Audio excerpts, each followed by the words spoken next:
তাহলে এই যে যখন অর্জুন, প্রথম অধ্যায়টির নাম কি? অর্জুন বিষাদ যোগ। বিষাদ মানে কি? ব্যথা, বেদনা।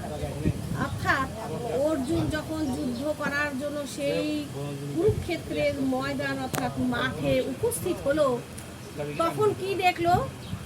যে এ তো সব আমার আত্মীয় স্বজন, কার সঙ্গে আমি যুদ্ধ করব?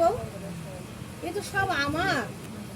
তাই দেখে তার মন ভাবক্রান্ত হয়ে গেল, অর্থাৎ ব্যথায় বেদনায় সে মনটাকে মানে মায়ায় আবৃত হয়ে গেল আরো বেশি। তাই বলছে, এই দেখে তার মনে যোগ মানে কি? বিষাদ যোগ। গীতায় প্রতিটি অধ্যায়ে বলল ভক্তি যোগ, যোগের কথা বলেছে, বিয়োগের কথা বলেনি। যোগ মানে কি? যোগ মানে হচ্ছে একত্রিত হওয়া, মিলিত হওয়া, যুক্ত হওয়া। কার সঙ্গে একত্রিত হব? আমার শ্রী গোবিন্দর সঙ্গে আমি একত্রিত হব, মিলিত হব। গীতা খুব আধ্যাত্মিক একটি জিনিস। আধ্যাত্মিক দিয়ে যদি আপনারা বুঝতে না পারেন, শুধু শ্রবণ করলেই হবে না। গীতার সঙ্গে গেলাম, আর যিনি গীতা পাঠক তাকে প্রতিটি অক্ষর ব্যাখ্যা বিশ্লেষণ করে পাঠ করতে হবে। গীতার মাহিত্যে বলা আছে, গীতা পাঠ করলেই হবে না, যদি ব্যাখ্যা বিশ্লেষণ যে পাঠক না করে, তাহলে সে গীতা পাঠ শ্রবণ করার কোনো মূল্য নেই। তাহলে যাই বা হোক, আমি অত দূরে যাচ্ছি না। ভক্তি মানে হচ্ছে কি? ভক্তিটা কি থেকে, কোথা হতে জন্মায়? প্রেম, শ্রদ্ধা। শ্রদ্ধার থেকেই ভক্তি আসে। আমি একজনকে দেখে আমার তার প্রতি একটা ভালোবাসা এসে যায়, সেটাই হচ্ছে শ্রদ্ধা। আর সেই শ্রদ্ধাটাই হচ্ছে ভক্তি। তাহলে ভক্তি, এখন এই ভক্তির সঙ্গে আমাকে মিলিত হতে হবে। সেই তাহলে এই যে ভক্তিটা কোথা থেকে আসছে? তাহলে এই যে যুক্ত হতে বলল, কার সঙ্গে, কোথাকার, কোন ভক্তির সঙ্গে আমি যুক্ত হব? হ্যাঁ, কোথা থেকে? এই যে শুদ্ধ আত্মকর্ম। আত্মকর্ম কি? এই যে আমাদের কয়টি সন্ধ্যা আছে জানেন? 6টি সন্ধ্যা আছে।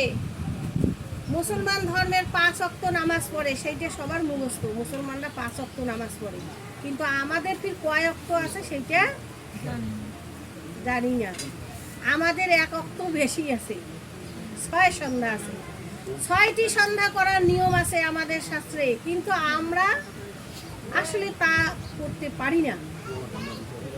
কিন্তু এখানে ভগবান বলে দিয়েছে, তুমি না পারো, অভ্যাস যোগ বললো। অভ্যাসের দ্বারা প্রথমে একটি সন্ধ্যা করো, করতে করতে আর একটি সন্ধ্যা করো। এইভাবে দেখবে যখন করতে থাকবে, সকাল দুপুর সন্ধ্যা যখন করতে থাকবে, তখন আপনা আপনি তোমার সেই নেশা লেগে যাবে। কিসের নেশা? বাবাদের অনেক নেশা করার অভ্যাস আছে। এই সঙ্গ ধর্ম এই একটা নেশা। এই নেশা যখন লেগে যাবে মা, তখন আর ছাড়তে ইচ্ছা করবে না।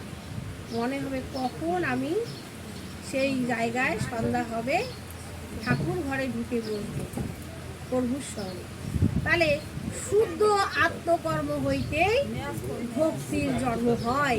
তাহলে আত্মকর্মটা যে আমি করব, গুরুদেব আমাকে যে গুরু আমাদেরকে যতটুকু কর্ম দিয়ে গেছে, যার গুরুদেব যাকে যেভাবে পথ দিয়েছে, হ্যাঁ, সেই অনুসারে আমরা সেই আত্মকর্ম করব এবং গোবিন্দের কর্ম করব, গোবিন্দের সঙ্গে যুক্ত হব। কিন্তু গোবিন্দের সঙ্গে কোথায়? এখানে বহিরঙ্গে এখানে যুক্ত হচ্ছি, কিন্তু এই অন্তরঙ্গে ভগবান কি বলল? যা আছে এই বিশ্ব ভাণ্ডে, তা আছে এই ক্ষুদ্র ভাণ্ডে, তাই না? তাহলে আমার এখানেই কিন্তু সব আছে। তাহলে এখানে যুক্ত হতে হবে আমাকে। তাহলে এই যুক্ত হওয়াটা আমাকে সব সময় হতে হবে। ওই যে বছরে একদিন বৈশাখ মাসে অষ্টপ্রহর হচ্ছে, সেখানে যাচ্ছি, নাম শ্রবণ করছি, কিন্তু না, এই হৃদয় মাঝে, দেহ মাঝে সদা সর্বক্ষণ হরিনাম সংকীর্তন হচ্ছে। তাহলে আমার সেখানে যুক্ত হতে হবে, এই অন্তরঙ্গে। তবেই আমার সার্থকতা হবে। এই বহিরঙ্গ কোনো ব্যাপার না, মালা তিলক কোনো ব্যাপার না, বহিরঙ্গও দরকার আছে। বহিরঙ্গে যেমন আমি তিলক মালা পরেছি, এই পড়েছেন, অন্তরঙ্গে একটা মালা আছে, সেই সন্ধান জানেন? জানেন না? তাহলে এই মালাটা ছিঁড়ে গেলে সুতো দিয়ে আবার জোড়া লাগাতে পারবে। এইটুকু করলে হবে না, আমাদের একাগ্র চিত্তে, অর্থাৎ অর্জুনকে সবসময় ভগবান বলো, হে অর্জুন এক চিত্তে, চিত্ত মানে মন, একাগ্র, তুমি স্থির হও। তুমি একজন পণ্ডিত জ্ঞানী ব্যক্তি, এই অনার্য সেবিত এই সংকট সময়ে তোমার কোথা হইতে এই মোহ জন্ম হইল, অর্থাৎ মায়া। যারা জ্ঞানী ব্যক্তি তাদের কোনো মায়া থাকা যাবে না।